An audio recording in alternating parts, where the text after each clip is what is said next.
What's going on, y'all? This is going to be, the pilot episode. We're going to see how everything goes as far as audio and as far as hearing my little background music and everything. You are tuned into the Lewis S. Black Show. And there's not really a big theme to the Lewis S. Black Show. This is my individual solo podcast. So it's really going to be about whatever's on my mind at the time. As a man, I'm into sports, I'm into politics, I'm into music, so it's always going to be about whatever's clever at the time. Today's topic, to kick things off, no pun intended, is going to be us discussing what's going on with the Dallas Cowboys. So I'm pretty sure if you're a Cowboys fan, just you seeing the cover photo alone is going to intrigue you to want to click on to this podcast. Now, first thing I want to do is I want to give credit where credit is due. They've been having kind of a up and down, kind of topsy-turvy season, but good thing is they wound up taking the lead in their division at one point, and they still are eligible to get into the playoffs. They need to make sure that they win these next few games against Tampa Bay and the Giants or whatnot. Matter of fact, while we're talking, I can go ahead and try to look up their remaining schedule so that we can all see who they're getting ready to face off against. And I'm going to also make my predictions on what I think is going to wind up happening with each one.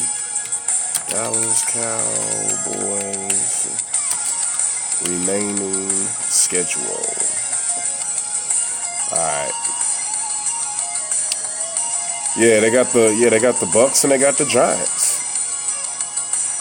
And they should be able to win these two games, so they should be alright. Now, one of the things that they've got working for them that has definitely helped has been adding on Amari Cooper.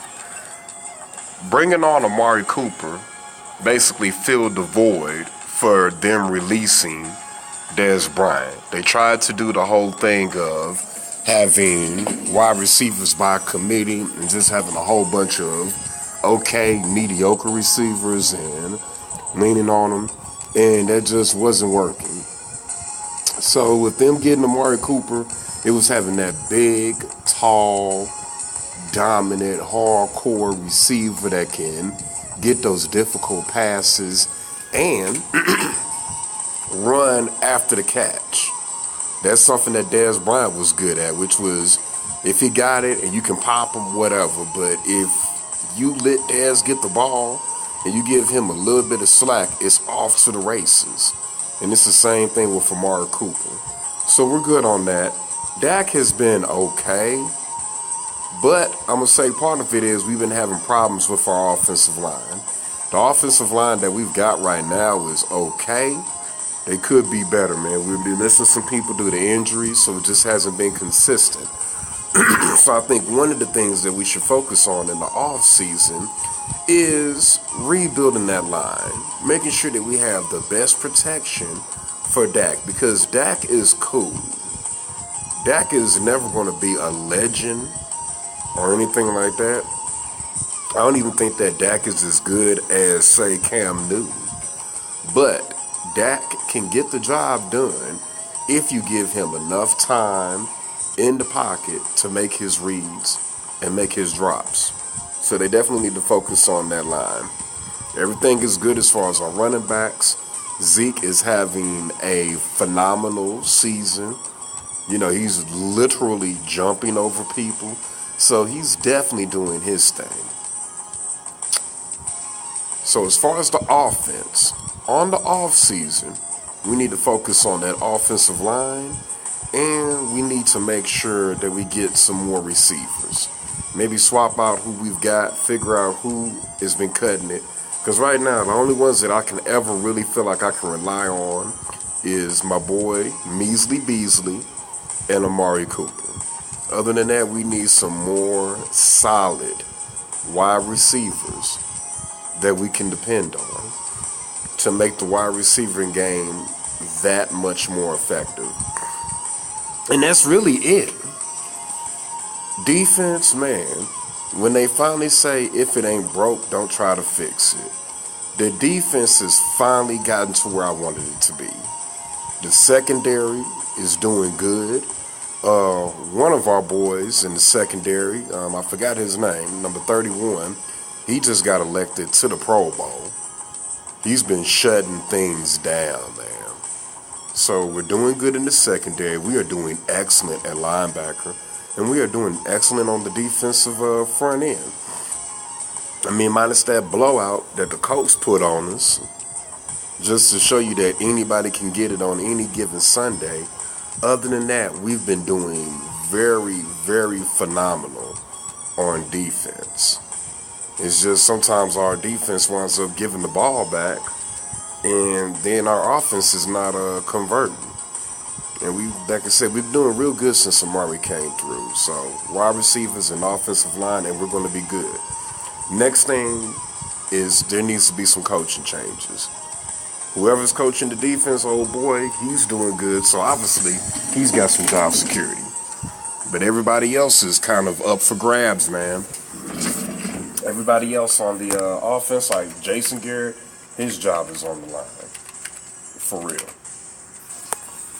Now, I think the only thing that's going to be the saving grace would be them making the playoffs and wishful thinking, them winning at least one playoff game. That's how he winds up staying. Jason Garrett stays if we can get into the playoffs and then at least win one of those games. And me looking up that schedule and seeing that it's going to be Tampa Bay and the Giants, that makes me feel way more comfortable. Like, okay, we can definitely clinch those two games and then just go into the playoffs knowing that we have to be serious, knowing that we have to bring our supreme A game to the table. Because these teams are not going to play against us, man. We might be either facing the Saints, we might be facing the Bears, or might be facing the Rams. These are some serious teams. And I would like for us to get to that point to where next year we're that serious team that everybody needs to fear. Not because we're going to get lucky, but because we actually have some strategy and we have an offense that's going to bring it to you. So everybody out there in Cowboys Nation, that's my prediction as far as what we need to do for the rest of the season, which is going to be buckling down. We have to just buckle down, and we just have to, put our head down and just dig in. That's the only choice that we really have at this point. And we have to work with what we got. We got to build on the off season, and we could stand to make some changes at coach. The one thing that a lot of people were upset about at one point was Jason Garrett's aggressiveness. But now he's starting to get a little bit more aggressive when it comes to the play calling and whatnot. It was one game that we lost where it was 4th and 1 and he didn't go for it. Ever since then, Garrett ain't been playing. If it's 4th and 1, especially if it's 4th and 1 and really maybe 4th and inches, Garrett has gotten aggressive and he's going for it because he's shown that he believes in this offense. And this offense is showing that they believe in him, man. They know that his job is on the line. So they're really fighting and pulling for him. And that's very noble. That says a lot about everybody's character because, remember, man, this NFL thing is just like a job, which is you're going to get paid regardless. You're going to get paid as long as you show up. So they're playing for more than the money. I can definitely tell that. Even the offense, everybody out there in the Cowboys uniform, the way these guys are playing and the way these guys had a season that was getting ready to be a bust, and how everybody stepped up to the plate, especially once they hired a little bit of help on the offensive side of that field, the way that they have stepped up and gotten behind Jason Garrett and gotten behind this whole movement of us having a good, respectable season. That says a lot about the character of those guys with those uniforms on. So, with that one said, I'm going to keep this one short and brief. Usually, I'm going to make sure that my podcasts can reach for about maybe 20 to 30 minutes. So, this is kind of a good experiment. We're going to see how this one wound up turning out. Thank you for tuning in to the Lewis Says Black Show. Peace out.